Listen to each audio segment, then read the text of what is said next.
Good day. Good day to you. Today our topic is how famous can you become? There is always a tussle between being faithful in your station of life and being famous. The two look like contradictory because faithful people something do not seek fame and famous people may become unfaithful. This doesn't have to be. You can be faithful in your station of life and with the call and gift God has given you, and you can gather fame because you have been faithful. So what do we pursue? We pursue faithfulness, excellence in our marriage, in raising up our children, in the chosen vocation, doctor or lawyer or teacher or whatever, politics or wherever. So when we have faithfully done our call of duty, fame will follow. So we do not follow fame, fame follows us. James 1:17 says, every good gift and every perfect gift is from above, coming down from the Father of light, with whom there is no variation or shadow of change. So there's a good gift in each one of us. It's to be worked to become a perfect gift, God working with us, and there's a download from God for our every season for betterment, going from good to better and better to best. And God does not change. Even when we fail, He keeps the God scope, God's script that He had for our life. He keeps faith with it till we get back on track and improve. So we have this treasure in jars of clay. We are the jars of clay. Treasure is that knowledge of Christ increasing in us and the call and gift of Christ, His ministry, what He gave us to do increasing in us is the treasure, so that we do not varnish or paint and make the vessel look good, but we attend on our inward character and the gift.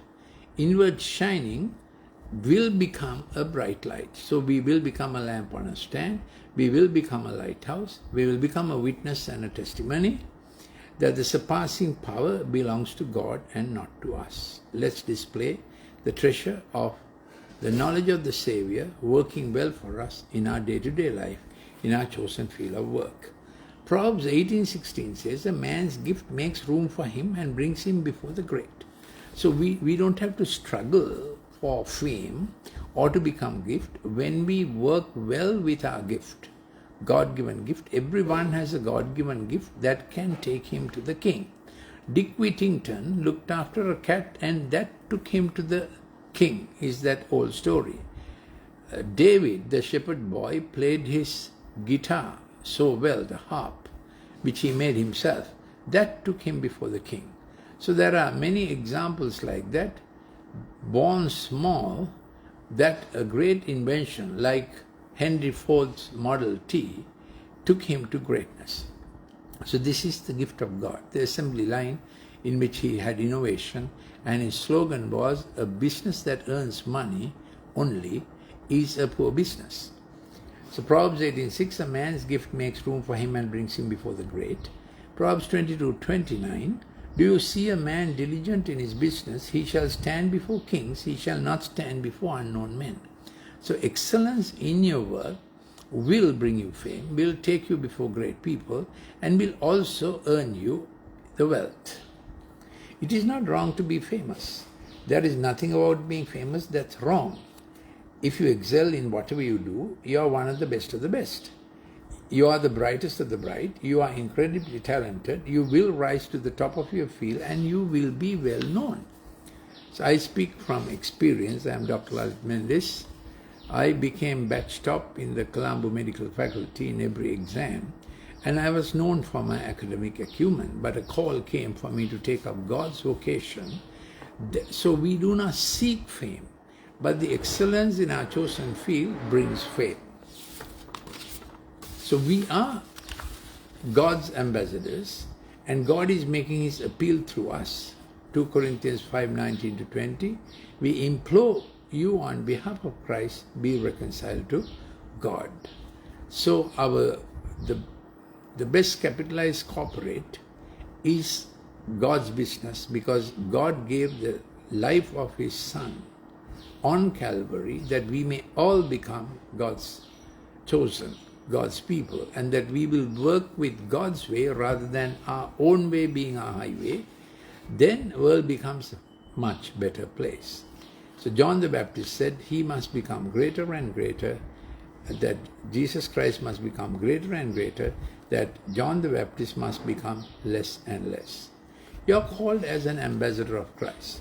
What is an ambassador? Ambassador is the highest ranking diplomat sent for one nation, from one nation to another nation, to represent home territory.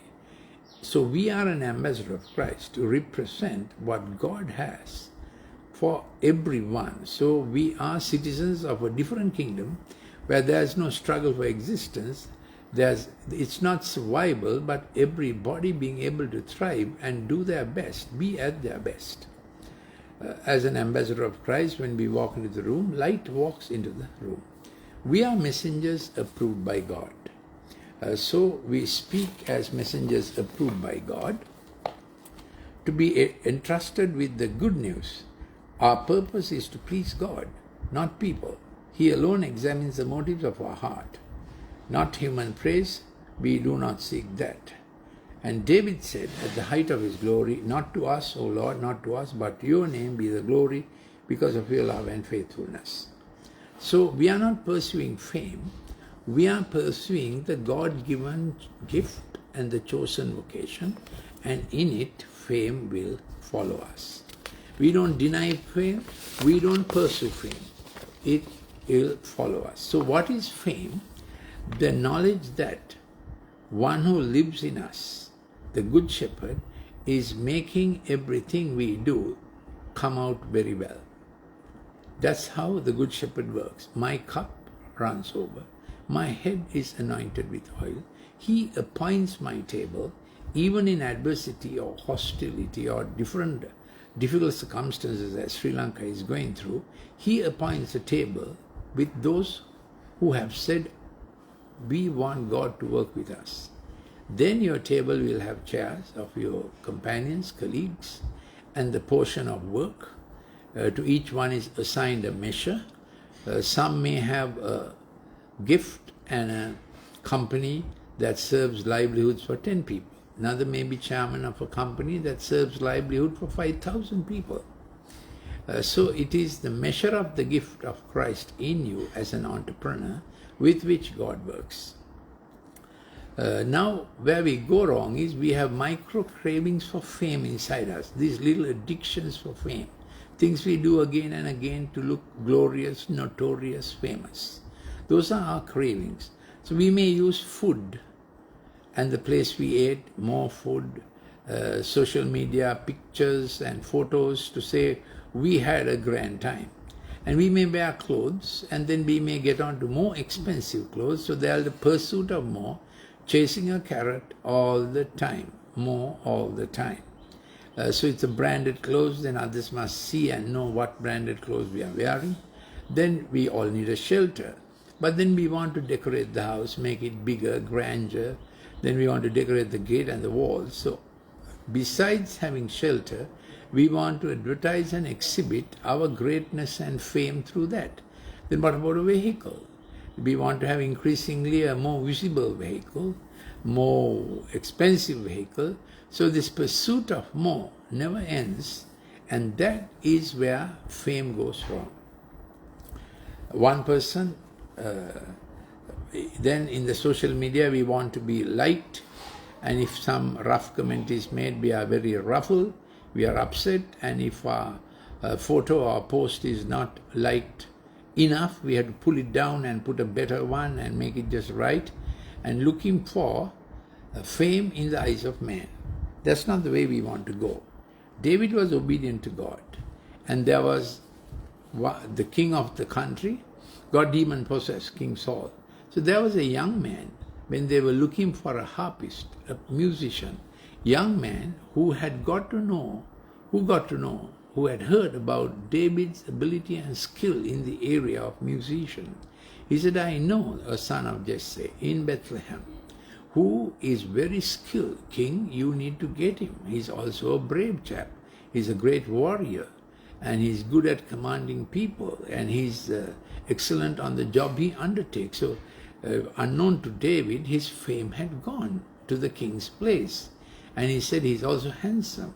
And also it was said God is with him. What a fame, what a notoriety, what a record and a report that has spread about this shepherd boy who was eighth in the family, and his brothers didn't think much of him. He was an embarrassment to his father, Jesse, who had David in Jesse's ripe old age, a 70-year-old man having a 10-year-old son, so to say. So he was embarrassed, but God chose David to be the next king. And David did as God commanded him. 1 Chronicles 14:16-17. They struck down the Philistine army from Gibeon to Gezerah, and the fame of David went out into all lands, and the Lord brought the fear of him upon all nations. It says God made David famous. And that was for a purpose.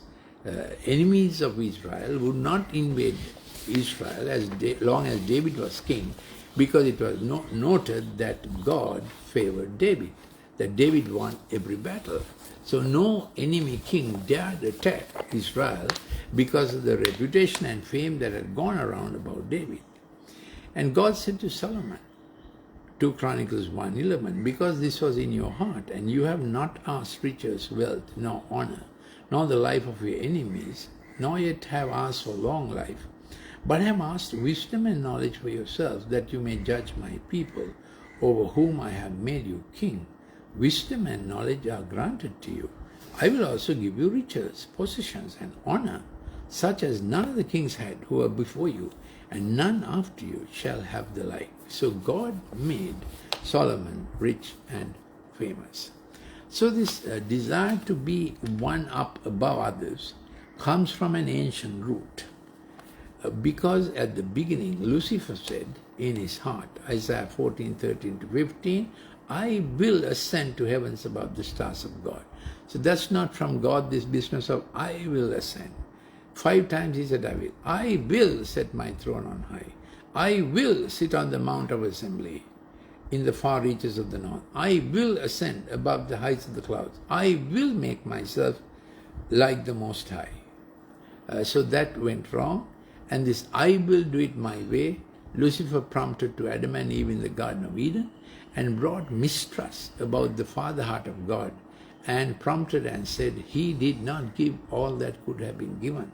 That was the beginning of the human debacle, that God did not give all that could have been given, when in fact God had given all. So now also young people can feel that about their parents. Pursuit of fame can be dangerous to your faith, because the trajectory takes your heart away from God, away from other people, and it moves towards yourself. So focus becomes you.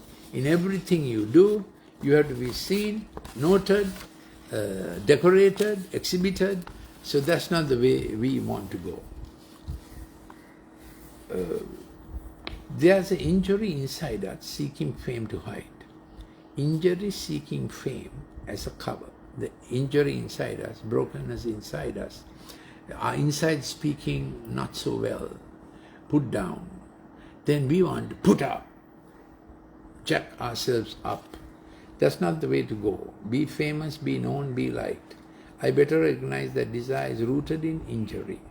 It's rooted in sin. It's a false promise, something that doesn't deliver. That is, we are trying to promote ourselves, a slippery ladder, a dead rope all the time, jump up, striving. That's not the way God promotes. Promotion comes not from the east, west, or south. Promotion comes from the Lord. Be honest, because so often we try to represent ourselves rather than the God who we serve. So we want to represent the greatest truth on earth, our Savior, our Shepherd, and not ourselves. So when next time fame comes our way, we say for good service, excellent service, fame came our way. And I want to use that fame to exalt the good name of our shepherd, who is able to help others also in their work field. Excellence brings wealth. Excellence also helps the poor to come out of their poverty. And Mary said, my soul magnifies the Lord, not myself. My spirit rejoices in God, my Savior. That's the way to go. God bless you and God keep you. And if you want any more clips on spirituality or science reason, this is my 664th one. If you want any other, please let me know with a WhatsApp 2074 211 5011. If you are overseas, +94 74 211 5011. Also, you can download my app, Dr. Lalith Mendis, Golden Nuggets from App Store or Google. And may God bless you. And you can say, Good Shepherd, I want you to anoint my head with oil. I want you to fill my cup to overflow. I want you to appoint my table in life. And He will do that. Thank you for listening.